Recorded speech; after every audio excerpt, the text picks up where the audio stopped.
มณฑลมองโกลีในบ้านบอนตอนนครอ้ายดาวอาณาจักรอ้ายลาวก็เนียนยาวหุ่งเฮืองเรื่องสีอยู่เป็นพึกแผ่นเน้นหนาด้วยสามัคคีในคันศัตรูลาวีลาวเสียทีถึงพ่ายลงมาประวัติศาสตร์ซ้ำแล้วซ้ำเล่าลองกระแสนานเจ้านครเล็งให้เมืองลือซาแม่นำบังอนครลูกนครปราหรือแล้วลาสานาพวงประสาเสือสนสาลาว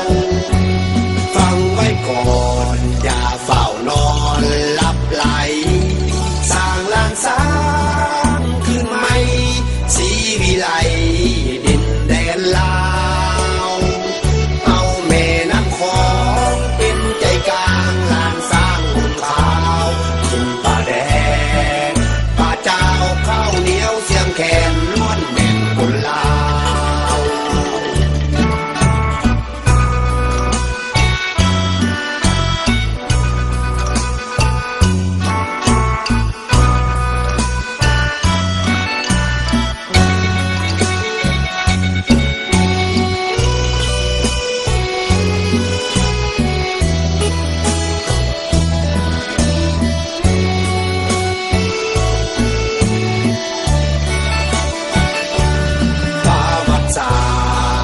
ซ้ำแล้วซ้ำเล่าลองกระแสนานเจ้านครเล็งให้